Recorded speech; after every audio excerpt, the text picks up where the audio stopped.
Hello friends, good morning. Welcome to my YouTube channel math guide by Manoj Kumar. आज 15 फरवरी 2021 shift 2 में जो exam पूछा गया है उसका एनालिसिस करेंगे। आपको पता होगा कि 15 फरवरी से फेज 4 एग्जाम स्टार्ट हुआ है एनटीपीसी का। तो शिफ्ट 1 का हमने सोल्यूशन किया है और शिफ्ट 2 का सोल्यूशन देखिए। इसमें भी आप 100% रियल क्वेश्चन देख सकते हैं। कोई भी क्वेश्चन आपको बाहरी नहीं लगेगा, सभी क्वेश्चन एग्जाम का ही है। तो किसी से आप संतुष्टि होने के लिए पूछ सकते हैं जिन्होंने एग्जाम दिया है, या खुद उनके कमेंट्स को देख सकते हैं कमेंट्स बॉक्स में जाकर। तो देखिए क्वेश्चन नंबर फर्स्ट। जो भी क्वेश्चंस बताएंगे हम थोड़ा तेजी से बताएंगे और उसका बेसिक अप्रोच में बताएंगे, ताकि आपको नेक्स्ट एग्जाम जो हो उसमें आपको वो क्वेश्चन छूटना नहीं चाहिए। जैसे ये क्वेश्चन देखिए, x प्लस 1/x बराबर √29, तो x माइनस 1/x का मान क्या होगा।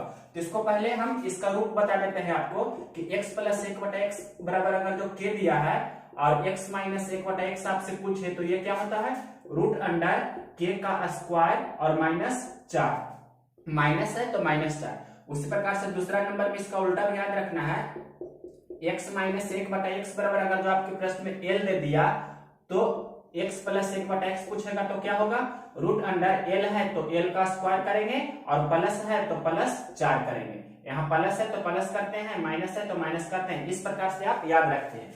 ये कहां से आता है तो ये आता है a प्लस बी का होल स्क्वायर और प्लस a माइनस बी का होल स्क्वायर बराबर 4ab। एक फॉर्मूला होता है आपको पता होगा, यहां से आता है। x के जगह a के जगह पर आप x रखेंगे और b के जगह पर 1/x रखेंगे तो सेम रिजल्ट आप ये पा सकते हैं। इसी से ये रिजल्ट आता है। यहाँ हम प्रूव करेंगे तो ज्यादा टाइम बर्बाद होगा, तो सिर्फ क्वेश्चन देखिए। अब आपको यहाँ पर x माइनस 1/x निकालना है तो क्या करेंगे देखिए ध्यान से। जो भी x प्लस x दिया है उसका स्क्वायर करेंगे, मतलब √29 का स्क्वायर करेंगे। कितना घटाते हैं 4। यहाँ पर से फॉर्मूला देख सकते हैं आप। तो √29 का स्क्वायर कितना हो जाएगा 29 हो जाएगा। तो 29 में से 4 घटाइएगा तो कितना होगा 25।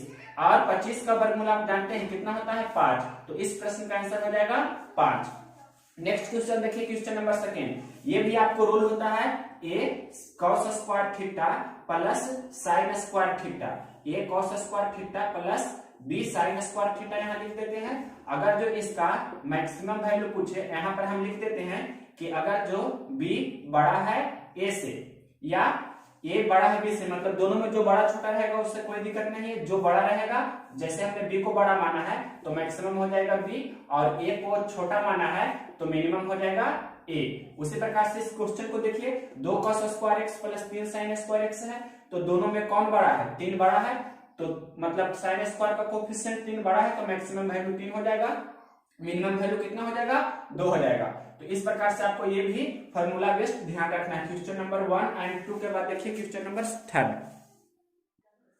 क्वेश्चन नंबर देखिए 3। ये आपको a प्लस बी और a माइनस बी का होल स्क्वायर होता है, बेसिक एंड डिटेल उस पर दिया गया है। तो इसे देखिए आपको बेसिक तो ही बताते हैं, शॉर्टकट वे में भी बना सकते हैं, लेकिन आपको समझना है। तो सबसे पहले यहाँ 0.5 गुना 0.5 लिखा है उसे हमने रहने दिया, प्लस ये देखिए 0.09 को लिख सकते हैं 0.3 गुना 0.3, माइनस यहाँ पर ये दोनों को गुना करके ये लिखा गया है 0.5 गुना 0.3।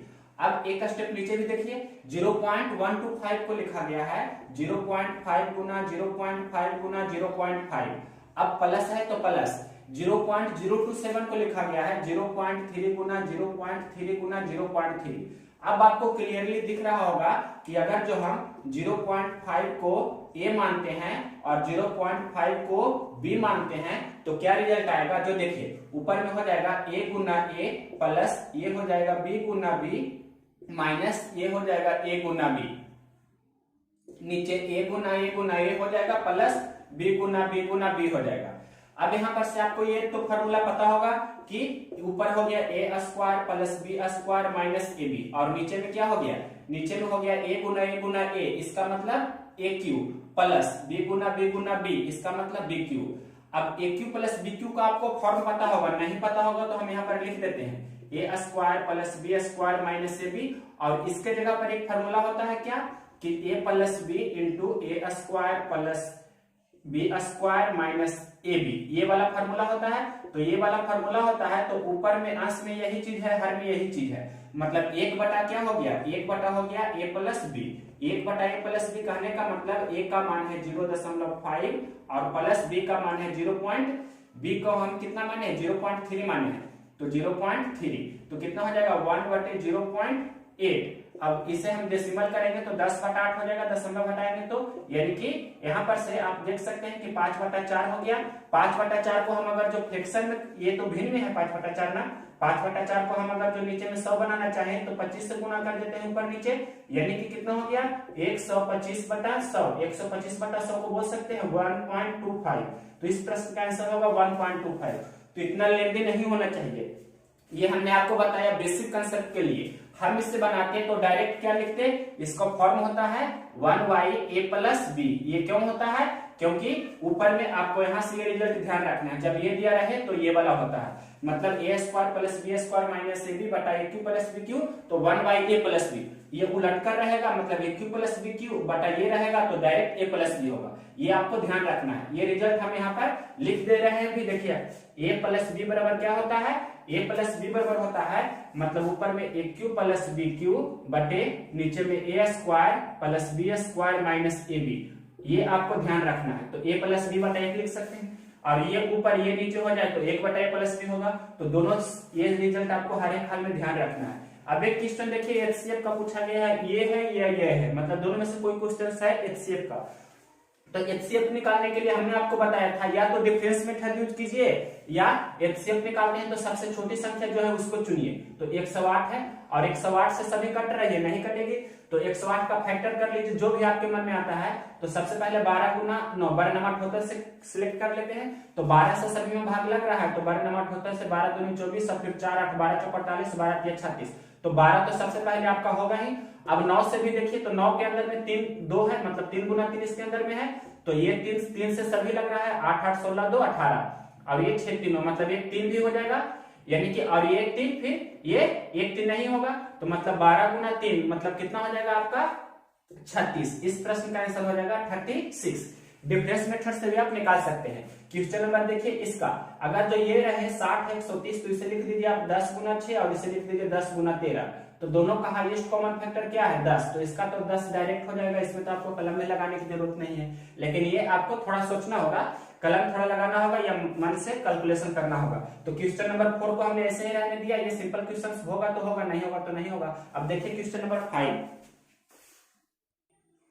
क्वेश्चन नंबर देखिए 5 नंबर क्वेश्चन है जो शिफ्ट 1 का है, तो हमने नहीं कराया था तो यहाँ पर करा रहे हैं। और शिफ्ट 2 का, ये है जो शिफ्ट 2 का मतलब जिसमें हम करा रहे हैं। तो देखिए शिफ्ट 1 में भी इस प्रकार का, शिफ्ट 2 में भी इसी प्रकार का क्वेश्चन पूछा गया है। इसमें आपको आरोही क्रम मतलब इंक्रीजिंग ऑर्डर में सजाने के लिए होगा, और इसमें है पहले इंक्रीजिंग ऑर्डर में सजाना होगा, और सबसे बड़ा भिन्न और सबसे छोटा भिन्न का डिफरेंस पूछ रहा है, अंतर पूछ रहा है। तो दोनों एक ही वैरायटी का क्वेश्चन है। तो यहाँ पर देखिए आपको रूल पता होना चाहिए, यदि अंश और हर का अंतर समान है और अंश छोटा रहना चाहिए हर से, मतलब सबसे पहले ये न्यूमरेटर छोटा रहना चाहिए किससे, हर से, मतलब डिनोमिनेटर से, और क्या रहना चाहिए, मतलब दोनों का डिफरेंस, यानी कि डिफरेंस है जो न्यूमरेटर एंड डिनोमिनेटर का डिफरेंस रहना चाहिए क्या, इक्वल, यानी कि सेम। तो जिसका अंश बड़ा होगा वो बड़ा होगा, जो छोटा होगा वो छोटा होगा।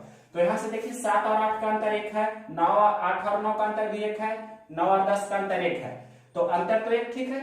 तो अब इसमें भाग लगाएंगे, 7 में 1 से तो 7 होगा, फिर 8 में जो अंतर है उससे भाग लगाएगा तो 8 होगा, 9 में जो अंतर 1 है तो उससे भाग लगाएगा तो 9 होगा। तो यहां से देखिए इसे बढ़ते क्रम में सजाएंगे तो इस प्रकार से बढ़ते क्रम में सजा सकते हैं। तो सबसे बड़ा कौन है 9 है, और सबसे छोटा कौन है 7 है, तो आपका ऑर्डर वही हो जाएगा, मतलब 7/8 है जो सबसे छोटा है, 8/9 उससे बड़ा है, और 9/10 है जो सबसे बड़ा है। इस प्रकार से आपका जो भी ऑप्शन होगा वो आंसर हो जाएगा। लेकिन यहाँ क्वेश्चन में क्या कह रहा है, यहाँ क्वेश्चन में है कि जो सबसे बड़ा भिन्न है जो सबसे छोटा भिन्न है उसका अंतर बताइए। तो यहाँ देखिए 2 और 3 का अंतर 1 है, 3 और 4 का अंतर भी 1 है, 4 और 5 का भी अंतर 1 है, 5 और 6 का अंतर 1 है। तो 2 3 4 5 इस प्रकार से लिखेंगे। तो इस प्रकार से इंक्रीजिंग ऑर्डर में हमने सजा दिया बढ़ते क्रम में। तो सबसे बड़ा कौन हो गया 2/3 ही हो गया सबसे बड़ा, और 5/6 हो गया, मतलब 2/3 हो गया सबसे छोटा, मतलब ये हो गया स्मॉलेस्ट फ्रैक्शन, ये होगा स्मॉलेस्ट फ्रैक्शन, और ये आपका हो गया ग्रेटेस्ट फ्रैक्शन। तो ये दोनों का आपके प्रश्न में क्या पूछ रहा है, ये दोनों का आपके प्रश्न में पूछ रहा है डिफरेंस। तो तो ये दोनों का डिफरेंस कितना होगा? डिफरेंस का मतलब सबसे बड़ा में से सबसे छोटा को घटाएंगे, यानी कि 5/6 में से घटाइए 2/3, तो घटा सकते हैं, कितना हो जाएगा? इसे आप सिंपल वे में घटा दीजिए, घटाने का भी तरीका होता है 5/6 और इसे ऊपर नीचे 2 से गुना कर देते हैं, तो कितना हो जाएगा? 4/6, फिर कितना हो जाएगा? 1/6, तो ये आपका आंसर हो जाएगा। मतलब हर को समान कर दिए। अब क्वेश्चन नंबर देखिए 7 नंबर क्वेश्चन क्या कह रहा है कि ये क्वेश्चन बहुत ही अच्छी क्वेश्चन है। 6 के प्रथम 12 गुणजों का योग बताइए, मतलब 6 के प्रथम 12 गुणज है उसका योग बताइए।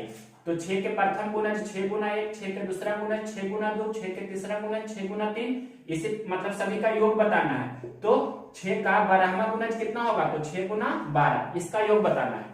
कितना इजी क्वेश्चन है जो देखिए, तो यहाँ पर आपको दिख रहा होगा 6 हम कॉमन ले सकते हैं सभी में, तो 6 कॉमन ले लेंगे तो क्या हो जाएगा? 1 + 2 + इस प्रकार से कहां तक हो जाएगा? 12 तक हो जाएगा।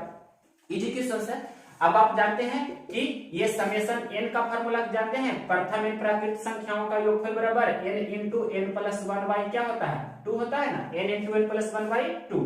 तो यहाँ पर कितना हो जाएगा? 12 गुना 1 ज्यादा 13/2, तो 2 छक 12, तो 6 छक 36, 36 गुना 13, 36 गुना 13 कितना होगा? तो 36 या 78 से हाथ में 10, 36 से कम 36 और 10 कितना होता है? 46, तो 468 आपके प्रश्न का आंसर होगा। कितना इजी वे में हमने आपको समझाया, बहुत ही इसका ये सबसे बेस्ट कंसेप्ट है। और आपको बहुत सारा तरीका होगा, एपी से भी आप बना सकते हैं इसे। और भी एक फॉर्मूला होता है योगफल बराबर औसत गुना संख्या, इसका भी यूज करके आप बना सकते हैं। मतलब सबसे पहले इसका औसत निकाल लीजिएगा और टोटल नंबर ऑफ टर्म्स निकाल लीजिएगा, दोनों को गुना कर दीजिएगा औसत और संख्या को, तो आपका योगफल निकल जाएगा। बहुत तरह से इसे बना सकते हैं, तो सबसे बेस्ट है जो हमने बताया। क्वेश्चन नंबर 8 देखिए, इसके आगे क्वेश्चन नंबर देखिए 8 नंबर क्वेश्चन इजी क्वेश्चन है। इसका फॉर्मूला से भी बना सकते हैं या बेसिक से भी, तो बेसिक ही बताते हैं। देखिए 1/5 गुना 6, 1/6 गुना 7 प्लस इस प्रकार से 20 पदों तक आपको जोड़ना है। तो यहां से देखिए 5 से शुरू हुआ है, मतलब इसके पहले 4 पद को छोड़ा गया है, 4 पद के आगे 5वां पद है, तो इसके अगला पद जो भी होगा 20 के आगे, मतलब 4 पद आगे होगा, मतलब 20 के आगे होगा 4 पद, मतलब 20 के जो भी है आगे चौथा पद, मतलब चौथा पद जो भी होगा वो होगा आपका, इंग्लिश में लिख सकते हैं 4th टर्म, मतलब 4th टर्म जो होगा वो यहाँ पर होगा। कहने का मतलब 1/5 गुना 6 प्लस 1/6 गुना 7 प्लस इस प्रकार से डॉट डॉट डॉट, या एक और लिख देते हैं यहाँ पर 1/7 गुना 8। और लास्ट टर्म कितना होगा? लास्ट टर्म होगा 20 से 4 ज्यादा, यानी कि कितना होगा? 24, यानी कि 24 गुना यहाँ पर 25 होगा। नेक्स्ट टर्म आप ये समझ चुके होंगे क्यों होगा, क्योंकि 5 से शुरू हुआ है, मतलब इसके पहले 4 टर्म नहीं है, मतलब 5वां शुरू है, तो इसके जहां 20वां पूछ रहा है तो उससे आधा 4 होगा, मतलब 24 गुना 25 होगा। अब इसे आप ऐसे भी लिख सकते हैं 1/5 minus 1/6 plus 1/6 minus 1/7 plus 1/7 minus 1/8 plus इसी प्रकार से डॉट डॉट 1/24 माइनस 1/25। अब देखिए इसका सेकेंड टर्म और दूसरा का फर्स्ट टर्म इस प्रकार से कैंसिल हो रहा है, तो ये कैंसिल होगा तो प्लस 1/24 कैंसिल हो जाएगा, तो बचेगा आपका 1/5 माइनस 1/25। तो एलसीएम कितना हो जाएगा? ये भी देखिए कितना आसान से बना देते हैं। 1/5 है ना, तो यहाँ पर 5 से गुना कर देते हैं, यहाँ भी 5 से गुना कर देते हैं, तो कितना हो जाएगा? मतलब 5/25 में से 1/25 घटाइएगा तो 4/25 आपका इस प्रश्न का आंसर हो जाएगा। 5/25 में से 1/25 घटाइएगा तो 4/25 आंसर हो जाएगा। या इसे आप फ्रैक्शन डेसिमल में करेंगे तो कितना हो जाएगा? ऊपर भी 4 से गुना कर देते हैं, नीचे भी 4 से गुना कर देंगे, तो 25 चौक 100 नीचे हो जाएगा, मतलब 0.16 हो जाएगा। जैसा आपका क्वेश्चन का ऑप्शन होगा वो आप देख सकते हैं। क्वेश्चन नंबर देखते हैं 9 नंबर क्वेश्चन है। ये बहुत ही अच्छी क्वेश्चन है, आपको समझना होगा। इसमें सिर्फ सिंप्लीफिकेशन है। 40 का 20%, 20% को 20/100 लिख दिया, 40 का 20% का 8%, मतलब 8/100 कितना होगा? देखिए कितना इजी है। तो 20 25 100 इस प्रकार से कैंसिल कर दिया, और यहाँ पर से 5 40, तो 8 गुना 8 8 64/100, 64/100 को लिख सकते हैं 0.64, ये आपका आंसर हो जाएगा। क्वेश्चन नंबर 9 कंप्लीट हो गया। अब यहाँ देखिए क्वेश्चन नंबर 10 नंबर क्वेश्चन क्या कह रहा है? ये क्वेश्चन है कि किसी संख्या में 15 जोड़ने पर वह इसके व्युत्क्रम के 100 गुणज के समान हो जाता है। मतलब किसी संख्या, कोई संख्या है तो उसके व्युत्क्रम, देखिए लिखा गया किसी संख्या में 15 जोड़ने पर, कोई संख्या मान लीजिए x, इसमें 15 जोड़ने पर क्या होता है, इसी संख्या के व्युत्क्रम, मतलब संख्या x है, संख्या को हमने कितना माना है, संख्या को x माना है, तो x में 15 जोड़े, फिर बोल रहा है कि संख्या के व्युत्क्रम, तो किसी का व्युत्क्रम क्या होता है, 1 बटा जितना होगा संख्या, तो इस x का व्युत्क्रम कितना होगा, 1 बटा x, इसका कितना गुना हो जाता है, तो 100 गुना हो जाता है, मतलब 100 टाइम्स हो जाता है। तो ये आपका बराबर दिया है, तो यहाँ से x का मान निकालिएगा तो देख सकते हैं ये कितना हो जाएगा, एक्स स्क्वायर, ये हो जाएगा x square plus 15x, x square plus 15x, और यहाँ पर से क्रॉस मल्टीप्लिकेशन कर रहे हैं, मतलब इतना बटा तिरछे से गुना कर रहे हैं, 100 बटा x था, यहाँ हमने x को इधर भेज दिया, बराबर कितना हो जाएगा 100, और एक्स स्क्वायर प्लस 15x बोल सकते हैं माइनस 100 हो जाएगा, बराबर कितना, इस प्रकार से 0 हो जाएगा। अब 15x को हम तोड़ सकते हैं कि मतलब दोनों का इस प्रकार से तोड़िए कि यहाँ पर हो जाए 100, या आप डायरेक्ट यहाँ से यूज कर सकते हैं, जैसे 20 गुना यहाँ पर 15 को 2 भाग में तोड़िए तो 5 गुना 3 होगा ना, 5 गुना 3 होगा, और भी 2-3 अप्लाई कर सकते हैं, या b बराबर बी स्क्वायर माइनस 4ac ये भी यूज कर सकते हैं, मतलब यहाँ से आपको क्वाड्रेटिक यूज करना है, जैसे चाहे आप बना सकते हैं। और भी शॉर्टकट में होता है कि यहाँ 1 है और 100 है, तो 1 और 100 को गुना करेंगे तो 100 हुआ, 100 को ऐसा 2 टुकड़ा में तोड़िए कि ये वाला होना चाहिए, मतलब फैक्टर विधि से, तो यहाँ पर से हम कर सकते हैं 20 गुना 5 100 होता है, और 20 में से 5 घटाएंगे तो हो जाएगा ना 15, या पूरा डिटेल से बनाइएगा तो लिख सकते हैं कि x square plus 20x minus 5x minus 100 बराबर 0, लेकिन इतना टाइम नहीं है, आपको शॉर्ट वे में यूज करना है, हम हालांकि बता देते हैं, यहाँ पर से इतना बराबर 0, तो x प्लस 20 का हम कॉमन ले लेंगे तो x माइनस 5 बराबर 0, तो ये यहाँ पर से x प्लस 20 बराबर 0 करेंगे या x माइनस 5 बराबर 0 करेंगे, तो यहाँ से x बराबर माइनस 20 होगा, जो पॉसिबल नहीं है, मतलब ये तो नहीं होगा, मतलब x बराबर कितना है माइनस 20, तो ये तो संभव नहीं है, लेकिन x बराबर प्लस 5 आएगा जो एक्यूरेट है, मतलब सही है। 5 यहाँ रख कर देखिए तो 5 प्लस 15 इधर 20 हो रहा है, इधर 5 रखेंगे तो 20 25 100, इधर भी 20 हो रहा है, 20 बराबर 20 हो रहा है, यानी कि आपका x बराबर 5 होगा जो करेक्ट है, तो ये x का मान कितना होगा 5, यही इस प्रश्न का आंसर हो जाएगा। इतना लेंथी नहीं बनाना है, यहाँ y ऑप्शन यूज करना है, यहाँ पर आपको क्या करना है y ऑप्शन यूज करना है, लेकिन हमें समझाना था तो d बराबर बी स्क्वायर माइनस 4ac भी बना सकते हैं या फैक्टर विधि से भी बना सकते हैं। क्वेश्चन नंबर 10 के बाद देखिए 11, क्वेश्चन नंबर देखिए 11, ये क्वेश्चन बोल रहा है कि किसी वस्तु को 3000 रुपए में खरीदने पर 20% की हानि होती है तो उस वस्तु का विक्रय मूल्य बताइए। तो 3000 रुपए में खरीदते हैं तो 20% की हानि होती है, कहने का मतलब 20% की हानि यानी कि 80% पर बेच रहे हैं, तो विक्रय मूल्य क्या हो जाएगा, सिंपल है कि 3000 रुपया में हम खरीद रहे हैं तो 80% पर बेच रहे हैं, 80% पर बेच रहे हैं तो 80 बटा 100, 2 जीरो से 2 जीरो कैंसिल कर दीजिए और 8 या 24, यानी कि 2400 आपका क्या हो जाएगा विक्रय मूल्य हो जाएगा। क्वेश्चन नंबर देखिए 12 नंबर क्वेश्चन क्या कह रहा है कि ये क्वेश्चन है आपका, ये यहाँ से बता रहे हैं साधारण ब्याज और चक्रवृद्धि ब्याज से क्वेश्चन है। साधारण ब्याज का ही क्वेश्चन है, कोई धन है जो साधारण ब्याज की दर से 5 वर्ष में 7500 रुपया हो जाता है, 5 वर्ष में कितना हो जाता है 7500 रुपया हो जाता है। फिर आगे प्रश्न में लिखा है वही धन 7 वर्ष में कितना हो जाता है, वही धन 7 वर्ष में हो जाता है 9500 रुपया हो जाता है। तो आपका इसका रेट बताना है कि रेट कितना होगा, जो किस रेट से हो रहा है, तो रेट है जो एसआई का सिंपल इंटरेस्ट पर हो रहा है। तो देखिए 5 वर्ष और 7 वर्ष, यहाँ कितना का डिफरेंस है, 2 वर्ष का डिफरेंस है, 7500 रुपया से 9500 रुपया हो रहा है, तो कितना 5 में से 5 जगह 0, यानी कि 2000, यानी कि 2000 बोल सकते हैं, तो 2000 रुपया का डिफरेंस है। दैट मीन्स 2 वर्ष का, यहाँ लिख सकते हैं कि 2 वर्ष का साधारण ब्याज कितना है, 2 वर्ष का साधारण ब्याज 2000 रुपया है, तो 1 वर्ष का साधारण ब्याज कितना होगा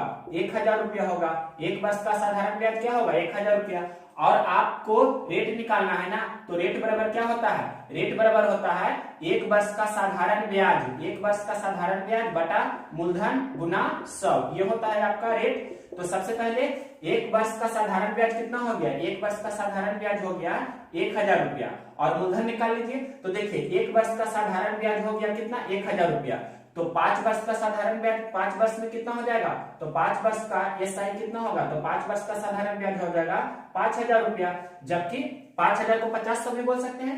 यहाँ पर ये क्या है, एक तरह से ये अमाउंट है, मतलब मिश्रधन है, और मिश्रधन बराबर होता है मूलधन प्लस ब्याज, तो मिश्रधन कितना है 7500, यहाँ से देख सकते हैं मिश्रधन है 7500, 7500 है, मिश्रधन कितना है 7500, और मूलधन आपको निकालना है, और ब्याज कितना है, ब्याज हो गया कितना 5 साल का ब्याज हो गया 5000 या 5000 बोल सकते हैं।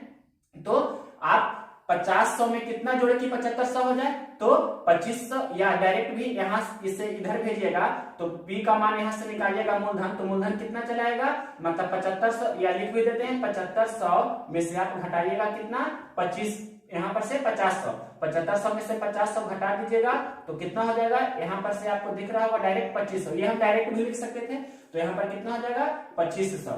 तो अब देखिए गुना 100 करेंगे, ये अगर जो मूलधन पूछता तो मूलधन आपका ये हो जाता, मूलधन पूछता तो कितना हो जाता 2500, और रेट पूछ रहा है तो ये कैंसिल कीजिए, 2 0 से 2 0 कैंसिल हो जाएगा, 25 चौके 100 यानी कि 40, तो 40% आपका क्या हो जाएगा, 40% आपका हो जाएगा रेट। और अगर जो प्रिंसिपल पूछता मूलधन पूछता तो मूलधन कितना होता है 2500 रुपया। ये दोनों क्वेश्चन इसमें पूछ सकता है, तो ये क्वेश्चन नंबर 12 है, जो वेरी वेरी इंपॉर्टेंट क्वेश्चन है, आपको ध्यान रखना है। क्वेश्चन नंबर देखिए 13, क्वेश्चन नंबर देखिए 13, ये भी इंपॉर्टेंट क्वेश्चन है, ये ज्योमेट्री से क्वेश्चन है, ज्योमेट्री से 2 क्वेश्चन पूछे गए हैं, दोनों ही बहुत ही इंपॉर्टेंट है। तो देखिए क्वेश्चन नंबर फर्स्ट मतलब क्वेश्चन नंबर 13, क्वेश्चन पढ़ रहे हैं कि एक समांतर चतुर्भुज एबीसीडी में बीसी का मध्य बिंदु पी है। तो यहाँ पर से समांतर चतुर्भुज ए बी सी डी हमने ड्रा कर दिया। समांतर चतुर्भुज का मतलब होता है वैसा चतुर्भुज जिसका आमने सामने की भुजा बराबर और समानांतर हो, दैट मींस जैसे आयत होता है वैसे ही समांतर चतुर्भुज होता है। डिफरेंस इतना होता है कि आयत के प्रत्येक को 90 डिग्री का होता है, जबकि समांतर चतुर्भुज का प्रत्येक को 90 डिग्री का नहीं होता है। और आयत में जो प्रॉपर्टी होता है कि उसके विकर्ण एक दूसरे को 90 डिग्री पर समविभाजित करते हैं, तो इसमें भी वही रूल होता है, लेकिन ये वर्ग में होता है और समचतुर्भुज में होता है। और यहाँ पर समांतर चतुर्भुज के विकर्ण एक दूसरे को समविभाजित करते हैं 90 डिग्री पर नहीं, लेकिन वर्ग में 90 डिग्री पर समविभाजित करता है, तो समचतुर्भुज में भी 90 डिग्री पर समविभाजित करता है, लेकिन आयत में होता है जो 90 डिग्री पर समविभाजित नहीं करते हैं। यहाँ भी समांतर चतुर्भुज में भी 90 डिग्री पर समविभाजित नहीं करेगी। तो यहाँ पर से प्रश्न में ये प्रॉपर्टी याद रखना है आपको, लिखा है कि बीसी का मध्य बिंदु P है, तो A से P को हमने मिलाया, तो यहाँ पर जहां मिलाएंगे वहां पर हमने मान लिया कि ये वाला हो गया जो मध्य बिंदु मतलब मिडिल पॉइंट हो गया P। तो ये प्रश्न में आगे बोल रहा है कि BAP बराबर DAP, मतलब कोण BAP, मतलब ये वाला कोण बराबर DAP, यानी कि ये वाला कोण, दोनों कोण क्या है बराबर है। तो ये कोण ए पूरा माने हैं, तो ये कोण कितना हो जाएगा कोण ए का आधा, और ये वाला भी हो जाएगा कोण ए का आधा। अब आगे प्रश्न देखिए क्या लिखा है, प्रश्न में लिखा है कि AD बराबर 10, AD मतलब ये कितना है 10, AD 10 हो तो आपको CD बताना है, C और D मतलब ये लंबाई आपको बताना है कितना होगा, जो बस क्वेश्चन से इतना है। अब देखिए क्या कर रहे हैं, आप जानते हैं समांतर चतुर्भुज के जो ये अल्टर मतलब संगत कोण होता है, लगातार जो कोण होता है 180 डिग्री होता है, दैट मींस कोण ए प्लस कोण बी कहने का मतलब कितना होगा 180 डिग्री होगा। तो कोण बी का मान कितना हो जाएगा, कोण बी का मान हो जाएगा 180 डिग्री, और प्लस ए उस तरफ जाएगा तो क्या हो जाएगा माइनस ए, यानी कि यहाँ लिख सकते हैं 180 डिग्री माइनस कोण ए। आप देखिए ये कोण निकालते हैं, तो ये कोण इस प्रकार से निकाल सकते हैं कि त्रिभुज के तीनों कोणों का योगफल 180 डिग्री होता है, यानी कि कोण AY2 प्लस, इसे हम यहाँ पर कुछ भी मान सकते हैं, या 180 डिग्री में से हम ये दोनों को घटा देंगे, 180 डिग्री में से ये दोनों कोण को जोड़कर घटा देंगे, मतलब कोण A/2 और जोड़ ये वाला कोण मतलब 180 डिग्री और माइनस कोण A, मतलब हमने यहाँ पर कोण P को निकालने के लिए क्या किया, कोण P को निकालने के लिए ये कर रहे हैं कि 180 डिग्री में से घटा रहे हैं कोण A और कोण B को योगफल दोनों को जोड़कर घटा रहे हैं। कौन सा ट्रायंगल में, ABP मतलब ट्रायंगल ABP, इस प्रकार से इस ट्रायंगल में हम चल रहे हैं। तो यहाँ से देखिए 180 डिग्री माइनस ये कोण A का आधा हो जाएगा, और माइनस प्लस माइनस हो जाएगा 180 डिग्री माइनस माइनस प्लस हो जाएगा कोण A। तो यहाँ से देखिए प्लस 180 माइनस 180 कैंसिल हो जाएगा, अब मतलब प्लस कोण A और माइनस कोण A का आधा, मतलब एक में से आधा घटेगा तो आधा बचेगा, यानी कि A/2। तो ये वाला कोण कितना हो गया A/2। अब देखिए ये वाला भी कोण A/2 है, ये वाला भी कोण A/2 है। आप ये एक रूल जानते हैं समद्विबाहु त्रिभुज में कि ये दोनों भुजा अगर जो बराबर है तो ये दोनों कोण भी बराबर होते हैं, इसके बराबर भुजा के सामने वाले कोण बराबर होते हैं। तो यहाँ से देखिए ये वाला कोण और ये वाला कोण बराबर है, तो इस कोण के सामने वाले भुजा ये हुआ और इस कोण के सामने वाले भुजा ये हुआ, तो दोनों आपस में बराबर होंगे, मतलब ये वाला भुजा और ये वाला भुजा बराबर होंगे। तो ये आपसे जो होगा वही ये होगा। तो देखिए ये टोटल कितना है, मतलब ये है 10, तो ये वाला भी समांतर चतुर्भुज का नियम होता है कि आमने सामने की भुजा बराबर और समानांतर होते हैं। तो ये भी कितना होगा, ये भी टोटल होगा 10, ये 10 होगा तो ये मिडिल पॉइंट है, दैट मींस ये 5, तो ये वाला भी हिस्सा कितना होगा 5 होगा, यहाँ से यहाँ कितना होगा 5 होगा। अब ये 5 हो गया तो आपसे प्रश्न में पूछ क्या रहा है, आपसे प्रश्न में पूछ रहा है, देखिए सीडी पूछ रहा है, सीडी। तो ध्यान से आपको देखने वाली बातें यहाँ ये है कि ये कितना हो गया 5, ये कितना हो गया 5। अब देखिए इस ट्रायंगल में हम देख रहे हैं, ध्यान से देखना है, इस ट्रायंगल में ज्यादा घिच-पिच नहीं करना है। इस ट्रायंगल में देखिए ये वाला भुजा और ये वाला भुजा बराबर है, बराबर कोण के सामने वाले भुजा बराबर होते हैं, इसका यूज कर रहे हैं। तो ये 5 है तो ये वाला भी कितना होगा 5 होगा, यहाँ से यहाँ 5 होगा, तो ये 5 हो गया। तो ये वाला भुजा और ये वाला भुजा बराबर होगा, मतलब कहने का मतलब ये भी कितना है 5 है। तो आपका आंसर कितना हो जाएगा, इस प्रश्न का आंसर हो जाएगा 5 सेंटीमीटर या मीटर। इंपॉर्टेंट क्वेश्चन था क्वेश्चन नंबर 13। इसके बाद देखिए यहाँ पर बता रहे हैं क्वेश्चन नंबर 14 नंबर क्वेश्चन से इजी क्वेश्चन है। ये आपका है समचतुर्भुज का। समचतुर्भुज का प्रॉपर्टी किससे मैच करता है, ये समांतर चतुर्भुज किसके बेस पर होता है, आयत के बेस पर। और एक समचतुर्भुज बता रहे हैं, समचतुर्भुज का भी यही होता है। समचतुर्भुज मतलब वैसा चतुर्भुज जिसके चारों भुजा आपस में बराबर हो लेकिन कोई भी कोण 90 डिग्री का नहीं हो। जैसे वर्ग होता है तो वर्ग से ही बनता है समचतुर्भुज, वर्ग से बनता है समचतुर्भुज, और आयत से क्या बनता है, समांतर चतुर्भुज। तो देखिए आपको प्रश्न लिखा है समचतुर्भुज लिखा गया है, समचतुर्भुज के बारे में लिखा है कि कोण ACB 40 डिग्री है। तो पहले नामकरण कर देते हैं, जैसे इसमें नाम दिए हैं इसमें भी नाम देना होगा ABCD। तो देखिए ABCD हमने नाम दे दिया। अब प्रश्न में लिखा है ACB 40 डिग्री है, ACB मतलब पहले इस प्रकार से हमने लाइन ड्रा कर दिया, ये विकर्ण AC, तो ACB ये वाला कोण कितना है 40 डिग्री। अब हमने आपको एक रूल बताया है, तो आपको पूछ रहा है क्या पहले ADC मतलब ये वाला कोण कितना होगा जो पूछ रहा है। तो सबसे पहले समझिए कि आयत से बनता है समांतर चतुर्भुज और वर्ग से बनता है समचतुर्भुज। आयत का रूल होता है वैसा चतुर्भुज जिसका आमने सामने की भुजा बराबर और समांतर हो। तो समचतुर्भुज समांतर चतुर्भुज का भी रूल होता है वैसा चतुर्भुज जिसका आमने सामने की भुजा बराबर और समांतर हो। लेकिन आयत में होता है कि प्रत्येक कोण 90 डिग्री का हो, लेकिन समांतर चतुर्भुज में प्रत्येक कोण 90 डिग्री का नहीं होता है। आयत में होता है कि उसके विकर्ण एक दूसरे को सिर्फ समद्विभाजित करते हैं, 90 डिग्री पर नहीं। उसी प्रकार से समांतर चतुर्भुज में भी विकर्ण एक दूसरे को समद्विभाजित करते हैं, 90 डिग्री पर समद्विभाजित नहीं करते हैं। सेम वही रूल होता है वर्ग में। तो वर्ग का चारों कोण बराबर होते हैं 90-90 डिग्री का, लेकिन यहाँ पर 90-90 डिग्री का नहीं होता है, समचतुर्भुज का कोण 90-90 डिग्री का नहीं होता है। और देखिए वर्ग की चारों भुजा आपस में बराबर होते हैं, तो समचतुर्भुज के भी चारों भुजा होगी जो बराबर लंबाई की होगी। और भी देखिए क्या प्रॉपर्टी होता है, इसके विकर्ण जो होते हैं क्या होते हैं 90 डिग्री पर समद्विभाजित करते हैं, मतलब एक दूसरे को 90 डिग्री पर। और यहाँ पर एक इसके विकर्ण होता है जो मतलब 90 डिग्री पर ये नहीं होता है, मतलब ये 90 डिग्री के बराबर 90 डिग्री पर समद्विभाजित नहीं करते हैं, लेकिन ये एक दूसरे को समद्विभाजित करते हैं। ये 90 डिग्री पर समद्विभाजित नहीं करते लेकिन समद्विभाजित करते हैं। जैसे ये वाला कोण अगर तो 30 जैसे मध्य बिंदु होगा तो हो गया, ये तो समझा दिए। यहाँ पर देखिए समद्विभाजित करेगा तो ये 40 है, ये अगर जो 40 है तो ये भी कितना होगा 40 होगा, इतना समझे। अब आपको ये भी पता होगा कि दो लगातार कोणों का योगफल कितना होता है, दो लगातार कोणों का योगफल होता है 180 डिग्री के बराबर। मतलब ये वाला कोण और ये वाला कोण जोड़कर कितना होना चाहिए 180 डिग्री, तो ये टोटल हो गया 80 डिग्री, तो ये कितना होगा 100 डिग्री होगा। तो इस प्रकार से डायरेक्ट आप इसका आंसर 100 डिग्री दे सकते हैं। या आप एकांतर कोण का भी यूज कर सकते हैं कि ये दोनों अगर जो समानांतर रेखा है तो ये वाला कोण है, ये वाला कोण 40 हो गया तो ये वाला भी कोण 40 होगा।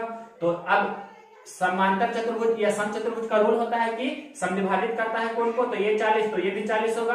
अब ये 40 40 80 तो ये त्रिभुज मतलब इस त्रिभुज में देखेंगे तो कितना हो जाएगा 40 40 80 तो ये 100 होगा, तभी 180 होगा। तो इस प्रकार से भी इसे 100 बोल सकते हैं। बहुत सारा तरीका है। क्वेश्चन नंबर 14 का आंसर कितना हो गया 100 डिग्री। देखिए क्वेश्चन नंबर 15।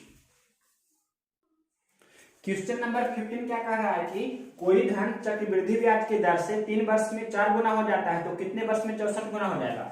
मतलब CI की रेट से कोई धन है जो 3 वर्ष में कितना गुना हो रहा है, 3 वर्ष में हो रहा है वह 4 गुना हो रहा है। 3 वर्ष में कितना गुना हो रहा है 4 गुना। तो प्रश्न बोल रहा है कि कितने वर्ष में वह 64 गुना हो जाएगा। तो ये आपको पता होगा रूल, 4 गुना का ही ये पावर होना चाहिए। 4 पर कितना पावर है 64, तो 4 पर 3 पावर करने पर हो जाएगा, मतलब 4 पे पावर 3 गुना हो रहा है। इस प्रकार से। तो जो पावर है इधर वर्ष में गुना हो जाता है, मतलब जो यहाँ पर दिया रहता है वर्ष, जैसे यहाँ पर 3 दिया है तो ये जो पावर है इसमें गुना हो जाएगा, मतलब 3 गुना 3, तो कितना हो जाएगा 9 वर्ष में। अगर जो यहाँ पर 5 रहता है, 5 वर्ष में 4 गुना हो रहा है, तो 5 गुना जो 4 पर पावर आया 5 गुना 3 15 होता है। इस प्रकार से आपका आंसर हो गया। क्वेश्चन नंबर देखिए 15 के बाद 16 नंबर क्वेश्चन क्या कह रहा है कि कोई व्यक्ति बिंदु ए से बी तक 4 किलोमीटर प्रति घंटा की चाल से जाता है, फिर वापस बिंदु बी से ए तक 3 किलोमीटर प्रति घंटा से आता है, तो उसे कुल 7 घंटे का समय लगता है। तो बिंदु ए एवं बी के बीच की दूरी बताइए। देखिए क्वेश्चन है कि ये दो बिंदु है, बिंदु ए है, बिंदु बी है। तो बिंदु ए से बी तक जाता है तो 4 किलोमीटर प्रति घंटा के स्पीड से, और बिंदु बी से वापस ए तक आता है तो 3 किलोमीटर प्रति घंटा के स्पीड से, और इस जाने आने में टोटल उसे कितना समय लगता है। तो टोटल टाइम आपके प्रश्न में दिया है कि टोटल टाइम लगता है जो 7 घंटे लगता है। तो ये दूरी कितना है, ए और बी के बीच की दूरी कितना है, तो आप जानते हैं यहाँ पर से दूरी निकालना है ए और बी के बीच की दूरी। तो दूरी बराबर होता है 4 गुना समय, तो यहाँ पर क्या लगेगा औसत चाल, और गुना कुल समय। क्यों औसत चाल लगेगा, क्योंकि ये समान दूरी को तय कर रहा है, इसलिए औसत चाल लगेगा। तो औसत चाल बराबर क्या होता है 2x वाई बटे x प्लस वाई, मतलब 2 गुना 4 गुना 3 बटे 4 और 3 कितना हो जाएगा 7, और कुल समय कितना है 7। तो 7 से 7 कैंसिल हो जाएगा, तो 4 12 दूनी 24 क्या हो जाएगा किलोमीटर। यानी कि ए और बी के बीच की दूरी कितना हो गई 24 किलोमीटर। ए बी बराबर कितना हो गई 24 किलोमीटर। तो ये आपका आंसर हो जाएगा। प्रश्न में रहता है कि ए और बी के बीच की दूरी तो 24 किलोमीटर, और पूछता कि व्यक्ति ने कुल कितना दूरी तय किया, तो 24 किलोमीटर गया और 24 किलोमीटर आया, तो 48 किलोमीटर आंसर होता। क्वेश्चन नंबर 16 के बाद देखिए 17 नंबर क्वेश्चन। क्वेश्चन नंबर देखिए 17, ये बहुत ही इंपॉर्टेंट क्वेश्चन है। जब भी आपके प्रश्न में इस प्रकार का क्वेश्चन रहे, ये 11th क्लास का ट्रिगोनोमेट्री का बेसिक क्वेश्चन है। तो साइन इधर है तो इधर भी साइन में रहना चाहिए, या इधर कॉस में है तो इसे भी कॉस में कर लीजिए, मतलब दोनों को या तो आप साइन कर लीजिए दोनों तरफ, या दोनों तरफ क्या कर लीजिए कॉस कर लीजिए, ये आपको करना होगा। तो sine C plus sine D या cos C plus cos D का फॉर्मूला आना चाहिए। तो 4 फॉर्मूला होता है, चारों हम लिख देते हैं, आपको ध्यान रखना है, पहले भी हमने बताया हुआ है। तो देखिए पहला फॉर्मूला होता है sine C plus sine D. Sine C plus sine D क्या होता है 2 साइन सी प्लस डी बटे 2 into cos C minus D बटे 2। Sine C plus sine D 2 sine C plus D बटे 2 into cos C minus D बटे 2। उसी प्रकार से अगर जो यहाँ पर रहता sine C minus sine D, तो क्या होता sine C minus sine D होता है 2 कॉस सी प्लस डी बटे 2 into sine C minus D बटे 2। उसी प्रकार से अगर जो cos C plus cos D रहे, cos C plus cos D रहे, तो क्या होता है 2 कॉस सी प्लस डी बटे 2 into cos C minus D बटे 2। उसी प्रकार से अगर जो cos C minus cos D रहे, तो क्या होता है ये होता है, अगर जो आगे हम माइनस दे देंगे तो होता है 2 साइन सी प्लस डी बटे 2 into sine C minus D बटे 2। यही माइनस को हम आगे अगर जो करेंगे प्लस में से लिखना चाहेंगे, जैसे सभी प्लस में है 2 के आगे, तो हो जाएगा 2 साइन सी प्लस डी बटे 2 इंटू साइन, यहाँ पर हो जाएगा माइनस अंदर भेजेंगे ये वाला, तो हो जाएगा सी माइनस डी है तो डी माइनस सी हो जाएगा, मतलब डी माइनस सी बटे 2, मतलब cos C minus cos D होता है 2 साइन सी प्लस डी बटे 2 इंटू साइन डी माइनस सी बटे 2। ये भी ध्यान रखना है, ये भी ध्यान रखना है। cos C plus cos D 2 cos C plus D बटे 2 into cos C minus D बटे 2। Sine C minus sine D 2 cos C plus D बटे 2 into sine C minus D बटे 2। जो भी आपका ये चारों पर ही बनता है कि कोई भी क्वेश्चन हो जब प्लस में हो दोनों तरफ, तब ये रूल यूज कीजिएगा। ध्यान रखना है कि दोनों साइन में है प्लस या माइनस में, दोनों कॉस में है प्लस या माइनस में, दोनों साइन में रह सकता है प्लस में, तो ये देखें मतलब साइन कॉस प्लस में भी रह सकता है और माइनस में भी, तो ये आपको ध्यान रखना है। और भी एक फॉर्मूला होता है, ये भी ध्यान रखना है कि 2 sine A into cos B. 2 sine A into cos B क्या होता है, ये होता है साइन ए प्लस बी प्लस साइन ए माइनस बी। साइन ए प्लस बी प्लस साइन ए माइनस बी। यहाँ पर से हम लिखेंगे 2 cos A into sine B क्या होता है, तो यहाँ पर होता है साइन ए प्लस बी और माइनस हो जाता है साइन ए माइनस बी। उसी प्रकार से 2 cos A into cos B अगर जो पूछे तो 2 cos A into cos B क्या होता है कॉस ए प्लस बी और plus cos A minus B. यहाँ पर से आपसे अगर जो पूछे कि 2 sine A into sine B क्या होता है, तो 2 sin a to sin b होगा cos a माइनस बी और minus cos a plus B. That means कहने का मतलब है कि जब प्रोडक्ट में दिया रहे मतलब गुना में दिया रहे और जोड़ में जाना है तो ये यूज करना है। मतलब गुना से आपको गुना से किस में जाना है, प्लस में, यानी कि जोड़ में, गुना से जोड़ में जाना है तो ये यूज करना है। और यहाँ क्या है, देखिए यहाँ पर आपको दिख रहा होगा कि जोड़ से गुना में जाना है तो इसका यूज करेंगे। तो आपको ये दोनों वेरायटी याद रखना है। अब देखिए बता रहे हैं, तो यहाँ पर से सबसे पहले दोनों को एक फॉर्म में कर लीजिए। तो यहाँ पर साइन 78 ही रहने देते हैं और cos 132 को हम साइन में बदलना चाहते हैं। cos 132 को साइन में बदलना चाहते हैं तो इसे हम लिख सकते हैं cos 90 डिग्री प्लस 90 में कितना जोड़े कि 72 हो जाए तो 42 होगा, मतलब cos 90 प्लस 42। अब यहाँ पर लिख सकते हैं sin 78 degree plus cos 90 plus theta क्या होता है, तो देखिए यहाँ पर 90 हो जाएगा प्लस प्लस मतलब दूसरा चतुर्थांश में जा रहे हैं तो दूसरा चतुर्थांश में sin थीटा और cos थीटा प्लस में होता है, cos थीटा माइनस में होता है तो माइनस होगा। और 90 डिग्री का 90 गुना 1 है मतलब 90 का विषम गुना है तो cos साइन में चेंज हो जाएगा मतलब sin 42 डिग्री। अब यहाँ से देख सकते हैं कि प्लस माइनस माइनस लिख सकते हैं हम डायरेक्ट, यानी कि sin 78 degree minus sin 42 degree. अब आपको sin c minus sin d मतलब दूसरा फॉर्मूला यूज करना है। क्या होता है 2 cos c प्लस d बटा 2, तो यहाँ लिखेंगे 2 cos c प्लस d बटा 2 यानी कि 78 प्लस 42 बटा 2 इंटू क्या होता है sin c माइनस d बटा 2, तो लिखेंगे sin c माइनस d यानी कि 78 माइनस 42 बटा 2। बस यही आपका आंसर हो जाएगा। तो 2 cos 78 और 42 को जोड़िए तो कितना हो जाएगा 8 2 10 और 7 4 11 1 12 120 बटा 2 इतना डिग्री और इंटू साइन, इसे घटाइए तो 8 में से 2 जाएगा तो 6, 7 में से 4 जाएगा तो 36 बटा 2 इतना डिग्री। अब देखिए 2 cos ये कितना हो गया 60 डिग्री हो गया और इंटू ये कितना हो गया साइन 36 बटा 2 मतलब 18 डिग्री। तो 2 गुना cos 60 का मान होता है 1 बटा 2, साइन 18 का मान कितना होता है √5 माइनस 1 बटे 4। तो यहाँ पर से 2 से 2 कैंसिल हो जाएगा तो सिर्फ यही बचा, यानी कि साइन 18 का मान इसका आंसर कितना होगा साइन 18 तो √5 माइनस 1 बटा 4।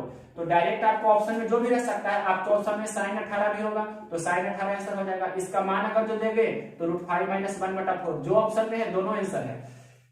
ये बताने के बाद आपको ये भी रूल हमने बताया साइन 18 का मान cos 72 के बराबर होगा, ये सारा हमने बताया हुआ है। साइन 18 का मान वही होगा जो cos 72 का होगा मतलब √5 माइनस 1 बटे 4। उसी प्रकार से cos 18 का मान सभी हमने पहले लिखा हुआ है तो ज्यादा यहाँ पर डिटेल से बताने की जरूरत नहीं है। पहले वाले वीडियो में हमने बहुत सारा टोटल इस प्रकार के साइन 18 cos 72 टोटल बताया हुआ है, 15 डिग्री भी बताया हुआ है। तो क्वेश्चन नंबर 17 के बाद देखिए क्वेश्चन नंबर 18। क्वेश्चन नंबर 18 है जो प्रॉब्लम बेस्ड ऑन नंबर्स है। किसी दो संख्याओं के अंकों का योग 8 है, यदि संख्या में 36 जोड़ा जाता है तो उनके अंक पलट जाते हैं तो वह संख्या बताइए।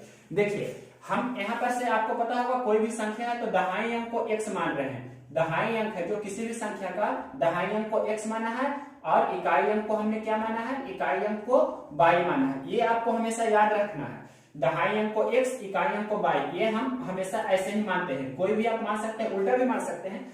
तो यहाँ पर से संख्या क्या हो जाएगा, संख्या आपका हो जाएगा, संख्या हो जाएगा मतलब दहाई है तो x है मतलब दहाई का मतलब 10 तो 10 गुना x तो 10x लिख सकते हैं प्लस इकाई मतलब y तो 10x प्लस y संख्या हो गया। और अंकों को पलटने पर, अंकों को पलटने पर, अंकों को पलटने पर या उलटने पर भी बोल सकते हैं, पलटने पर, अंकों को पलटने पर क्या हो जाएगा, अंकों को पलट देंगे तो इकाई अंक आपका हो जाएगा क्या, इकाई अंक हो जाएगा दहाई अंक है x तो इकाई अंक हो जाएगा क्या y, मतलब दहाई अंक x है या उल्टा भी बोल सकते हैं, यहाँ पर इकाई अंक y है, इकाई अंक y है तो इकाई अंक यहाँ पर क्या हो जाएगा x। और दहाई अंक अगर जो हम उसमें क्या माने हैं, दहाई अंक x माने हैं तो दहाई अंक क्या हो जाएगा y हो जाएगा। तो यहाँ पर से संख्या आपका कितना हो जाएगा, पलटेंगे अंक को तो संख्या हो जाएगा 10y प्लस x। ये आपको इतना ध्यान रखना है। और ये भी ध्यान रखना चाहिए कि दोनों को योगफल कितना होगा, दोनों का योगफल होता है क्या, दोनों को जोड़ देंगे मतलब 10x प्लस y और 10y प्लस x तो क्या होगा 11x प्लस 11y या 11 कॉमन ले सकते हैं तो x प्लस y। दोनों का अंतर कितना होता है, दोनों को घटा देंगे तो अंतर होता है 11x minus 11y। That means कहने का मतलब 11 into x माइनस y। तो इतना है जो आपको हमेशा ध्यान रखना है, ये आपको हमेशा ध्यान रखना है, ये हमने बताया नहीं है, ये आपको याद ही रखना है हर एक स्थिति में। अब देखिए हम क्वेश्चंस का सॉल्यूशन कर रहे हैं, ये तो आपका बेसिक हुआ, इतना बेसिक आपको याद रखना है, क्वेश्चन पढ़ रहे हैं। देखिए प्रश्न में लिखा है कि किसी संख्या के दो अंकों का योग 8 है, तो अंकों का योग मतलब दहाई अंक x इकाई अंक y, तो दोनों का योगफल कितना दिया है, अंकों का योग 8 दिया है।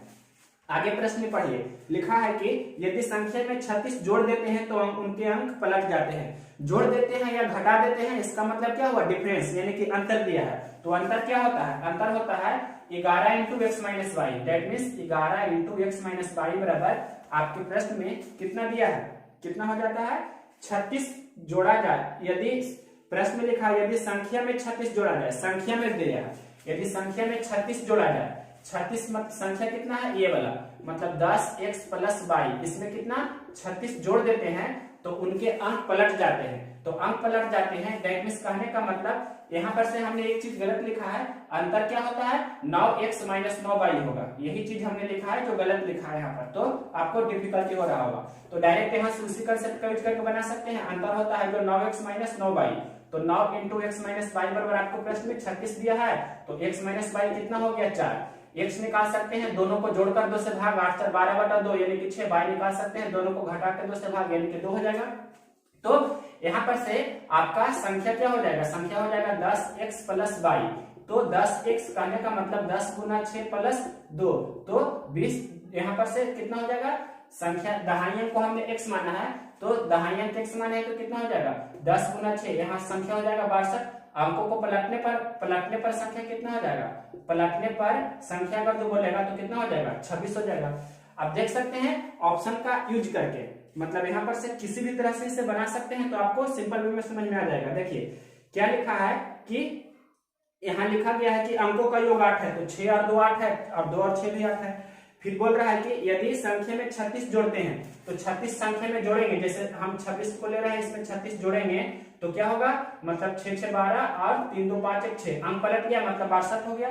तो आपका ये वाला आंसर हो जाएगा। इजी क्वेश्चन था, इसमें आपको कलम भी लगाने की आवश्यकता नहीं थी अगर तो इतना ध्यान रहेगा तो। क्वेश्चन नंबर ये था 18। अब देखिए क्वेश्चन नंबर 19। क्वेश्चन नंबर देखिए 19, किसी काम को 8 लड़का और 12 लड़कियां मिलकर 5 दिनों में पूरा करते हैं, मतलब 8 लड़का है और 12 लड़कियां हैं, मिलकर कितने दिन में पूरा करते हैं, ये 5 दिनों में पूरा करते हैं। फिर लिखा है कि एक लड़का उस काम को 50 दिनों में पूरा करता है, तो एक लड़की कितने दिन में पूरा करेंगे। एक लड़का कितना दिन में पूरा करता है, एक लड़का है जो 50 दिन में पूरा करता है, तो एक लड़की कितना दिन में पूरा करेगी, जो प्रश्न में पूछ रहा है। इजी क्वेश्चन से आप देखिए कैसे बना रहे हैं। तो यहाँ पर से ये कितना हो जाएगा, 8 5 40 बॉय और 12 5 60 गर्ल बराबर कितना हो जाएगा 50 बॉय। तो यहाँ पर से बॉय को हम इधर भेज देंगे, मतलब 60 गर्ल बराबर कितना हो जाएगा, ये इस तरफ जाएगा, मतलब कितना हो जाएगा 10 बॉय। तो एक 0 से 0 कैंसिल हो जाएगा, तो गर्ल और बॉय का रेशियो कितना हो गया 1:6। दैट मीन्स आप निकाल सकते हैं यहाँ पर से कि टोटल वर्क कितना हो जाएगा, बी का मान यहाँ भी दे सकते हैं तो यहाँ ही दे देते हैं, मतलब टोटल वर्क आपका हो जाएगा, टोटल वर्क मतलब कुल काम कितना हो जाएगा, बी का क्षमता कितना है 6, मतलब 6 गुना 50, या बोल सकते हैं डायरेक्ट 6 गुना 50 का मतलब 300, मतलब 300 टोटल काम है। तो आपसे पूछ रहा है अकेली एक लड़की कितना, तो एक लड़की का क्षमता कितना है 1, यानी कि टाइम ऑफ कितना, एक गर्ल मतलब एक लड़की कितना समय लेगी, तो 300 काम करेगी एक के क्षमता से, तो कितना 300 दिन का समय वह लेगी, मतलब 300 दिन आपके प्रश्न का आंसर हो जाएगा। क्वेश्चन नंबर 19 के बाद देखिए क्वेश्चन नंबर 20 नंबर क्वेश्चन कह रहा है कि ये हमने आपको पहले ही बता दिया है, 48 के कुल गुणनखंडों की संख्या बताइए। तो 48 का आपको फैक्टर लिखना है, तो 48 लिख दिया, मतलब 2 पे पावर 4 गुना 3 पे पावर 1। कुल गुणनखंडों की संख्या, कुल धनात्मक गुणनखंडों की संख्या पूछ रहा है, तो वही चीज हुआ, मतलब 4 है तो 4 में एक पावर बढ़ाते हैं और गुना, पावर 1 है तो 1 में 1 जोड़ते हैं, मतलब जितना भी पावर रहता है उसमें 1 जोड़ते हैं और गुना कर देते हैं, तो कुल गुणनखंडों की संख्या कितना हो जाएगा, मतलब total number of factors, total number of factors, ये आपका आंसर कितना हो जाएगा, कुल गुणनखंडों की संख्या, तो 10। क्वेश्चन नंबर ये आपका था कितना 20 के बाद देखिए 21। क्वेश्चन नंबर देखिए 21, ये बहुत ही अभी तक जो भी पूछा गया है क्वेश्चन में सबसे इंपॉर्टेंट क्वेश्चन है। क्यों इंपॉर्टेंट है, क्योंकि 2 एंगल दिया है और एक एंगल में आपको पूछ रहा है। तो देखिए sin a into cos b 1/4 है, यहाँ से हल करेंगे। तो इसका पहला तरीका है हिट एंड ट्राई, मतलब कौन सा 2 मान पुट कर दीजिएगा, जैसे 45 60, 30 60, 0 30, 15 30, इस प्रकार से कोई दो मान ए बी की जगह रखेंगे और ये दोनों सेटिस्फाई करेगा तो ए का मान जो होगा वहां रखेंगे, आपका आंसर हो जाएगा। लेकिन आप इसे बेसिक से बनाएगा तो कैसे बनाएगा, जो देखिए यहाँ पर से 3 tan a, tan a को लिख सकते हैं sin a बटा cos a, और यहाँ पर से tan b को लिख सकते हैं sin b बटे cos b। अब यहाँ देखिए क्रॉस मल्टीप्लिकेशन करेंगे तो 3 sin a cos b, यहाँ से लिख सकते हैं 3 sin a, ये क्या हो जाएगा 3 sin a into cos b बराबर ये क्या हो जाएगा 3 sin a cos b, तो इसे हम लिख सकते हैं cos a into sin b। इस प्रकार से ये लिखा गया है, क्रॉस मल्टीप्लिकेशन हमने किया। अब यहाँ आपके प्रश्न में कोई ना कोई चीज दिख रहा होगा, देखिए sin a cos b, तो sin a cos b के जगह पर कितना दिया है 1/4, मतलब 3 गुना 1/4 बराबर cos a into sin b। अब एक फॉर्मूला आप जानते हैं अभी कि हमने थोड़ी देर पहले ही बताया है या आपको लिखाया होगा ये कि sin a प्लस b क्या होता है, sin a प्लस b होता है sin a into cos b plus cos a into sin b, ये आपका रूल होता है। तो sin a into cos b आपके प्रश्न में दिया है 1/4 और cos a into sin b हो गया कितना, cos a into sin b हो गया 3/4, तो यहाँ से जोड़ देंगे तो कितना हो जाएगा 4/4, तो 1 आ जाएगा आपका, यानी कि sin a प्लस b का मान कितना हो गया 1, और 1 किसका मान होता है sin में, तो 90 डिग्री का होता है, मतलब a प्लस b का मान कितना है 90 डिग्री। अब यहाँ से आपको सेटिस्फाई कराना है कि a 0 भी हो सकता है और ये 90 होगा, या a अगर जो 30 है तो ये 60 भी हो सकता है। अब कौन सा मान a और b का होगा सेटिस्फाई करेगा, तो 30 लीजिएगा 60 लीजिएगा तो हो जाता है, तो a का मान कितना हो जाएगा 30 डिग्री, तो cot यहाँ पर से 30 डिग्री मतलब cot स्क्वायर 30 डिग्री, तो tan 30 का मान होता है 1/√3, तो cot 30 का मान होगा √3, दैट मींस √3 का स्क्वायर कितना हो जाएगा 3। इस प्रश्न का आंसर इस प्रकार से बना सकते हैं, या डायरेक्ट आप 30 डिग्री रखते हैं तो आंसर आ जाता। देखिए क्वेश्चन नंबर 22, क्वेश्चन नंबर 22 क्या कह रहा है कि किसी समलंब चतुर्भुज की समानांतर भुजाएं 6 सेंटीमीटर एवं 8 सेंटीमीटर है, उनके बीच की दूरी 4 सेंटीमीटर है, तो समलंब का क्षेत्रफल बताइए।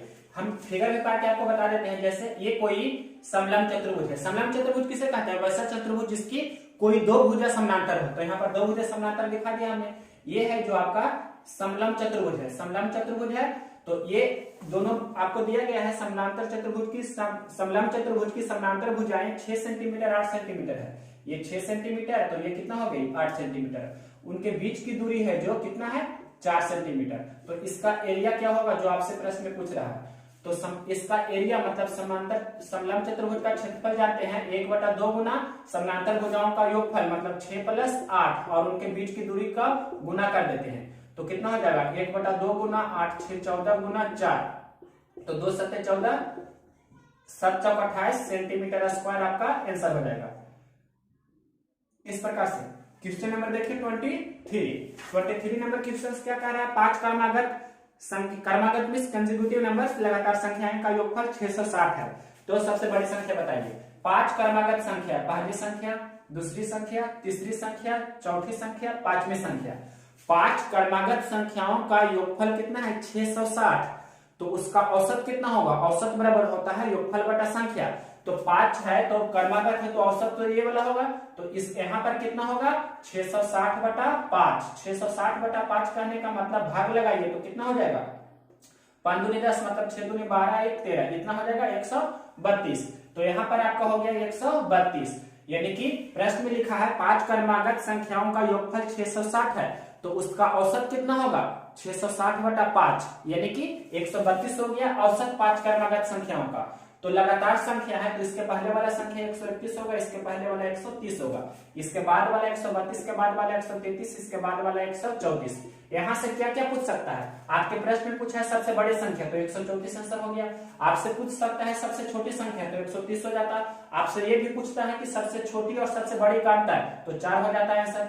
जो भी पूछेगा आप बता सकते हैं, इसी बेस से बनाना है, ये बहुत ही इंपॉर्टेंट क्वेश्चन है और सबसे बेस्ट कंसेप्ट है, आपको इसी का यूज करना है, मतलब बेस्ट कंसेप्ट करने का मतलब कि इसी तरीका से आपको बनाना है। क्वेश्चन नंबर 23 हो गया। अब देखिए क्वेश्चन नंबर 24 नंबर क्वेश्चन आपको बता रहे हैं, ए किसी काम को 10 दिन में और बी किसी काम को 12 दिन में करता है, दोनों मिलकर 4 दिन तक एक साथ काम करते हैं, तो शेष बचा हुआ कार्य जो है कुल काम का कितना भाग है, ए है जो 10 दिन और बी है जो 12 दिन, मतलब ये 10 दिन काम करता है, और बी है जो 12 दिन काम करता है। तो टोटल 10 और 12 का एलसीएम कितना हो जाएगा?